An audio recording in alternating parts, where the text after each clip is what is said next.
Hello, welcome to my channel Keerthika's kitchen. ఈరోజు recipe వచ్చేసి దొండకాయ రైస్.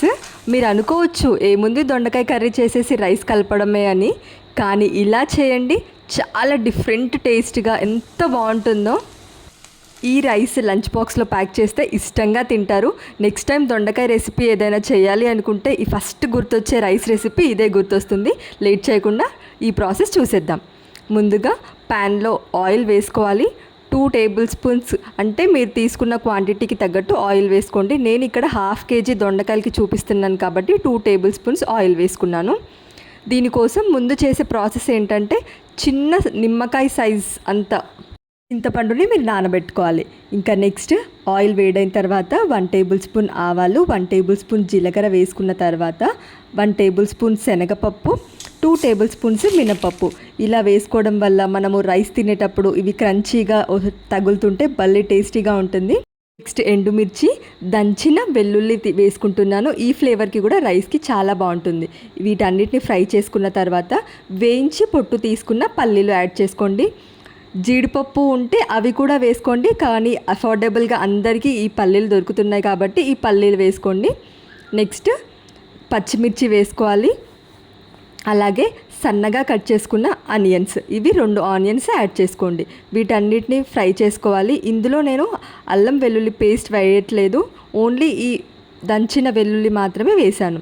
ఇలా ఆనియన్స్ అన్నిటిని ఫ్రై చేసుకున్న తర్వాత మనము నెక్స్ట్ కరివేపాకు యాడ్ చేయాలి.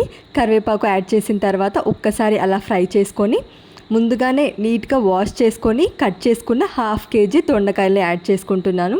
ఈ దొండకాయల్ని మనము పొడుగ్గా 4 పార్ట్స్గా, అంటే ఒక దొండకాయని 4 పార్ట్స్గా కట్ చేసుకోవాలి. ఇలా కట్ చేసుకొని వేసుకున్న దొండకాయల్ని మనము ఫ్రై చేసుకోవాలి. లో ఫ్లేమ్లో పెట్టుకొని ఒక 2 మినిట్స్ ఫ్రై చేసుకున్న తర్వాత మనము మీడియం ఫ్లేమ్లోకి కూడా అడ్జస్ట్ చేసుకోవచ్చు. ఇలా కలుపుతూ ఫ్రై చేసుకోవాలి. ఇలా చూడండి, ఈ 50% ఉడికిన తర్వాత దొండకాయలు ఇందులోనే 3 మీడియం సైజు టొమాటోస్ని యాడ్ చేయాలి. ఇందులోనే 1 టేబుల్ స్పూన్ పసుపు కూడా వేసుకొని టేస్ట్కి తగ్గట్టు సాల్ట్, అలాగే స్పైస్ని ఇష్టపడతారు కదా అలా అడ్జస్ట్ చేసుకొని నేను ఇక్కడ 1 టేబుల్ స్పూన్ కారం, 1 టేబుల్ స్పూన్ ధనియా పౌడర్ వేసుకొని ఫ్రై చేసుకోవాలి. ఈ టొమాటోస్ కూడా కంప్లీట్గా కుక్ అయ్యేంత వరకు మనము నెక్స్ట్ 50% కుక్ చేసుకోవాలి. ఇలా కంప్లీట్గా కలుపుతూ ఉడికించుకున్న తర్వాత మనము ఇంతకుముందు నానబెట్టిన చింతపండులో నుండి వాటర్ తీసుకుంటున్నాను. జస్ట్ కొన్ని వాటర్, అంటే 1/2 కప్ వాటర్ యాడ్ చేసుకోవాలి. ఇప్పుడు ఇందులోనే 1/2 టేబుల్ స్పూన్ బెల్లం, అలాగే 1/2 టేబుల్ స్పూన్ ఇంగువ యాడ్ చేసుకొని మీకు నచ్చిన ఫ్లేవర్, ఏ ఫ్లేవర్ అయినా, వెజ్ తినేవాళ్ళు veg biryani flavour, non veg తినేవాళ్ళు చికెన్ బిర్యానీ ఫ్లేవర్, ఏదో ఒకటి మసాలా పౌడర్ యాడ్ చేసుకోండి. మీకు ఇష్టం లేదు అంటే స్కిప్ చేసేయండి. ఇలా వేసుకున్న తర్వాత ముందుగానే ఉడికించుకున్న రైస్ యాడ్ చేసుకోండి. ఇలా రైస్ యాడ్ చేసుకున్న తర్వాత మనం ముందుగానే ప్రిపేర్ చేసుకున్న ఈ దొండకాయ ఈ రైస్కి కలిసేలా బాగా కలుపుకోవాలి. అంతే, ఈజీగా ప్రిపేర్ చేసుకునే ఈ దొండకాయ రైస్ రెసిపీ ఇలా ట్రై చేసి చూడండి.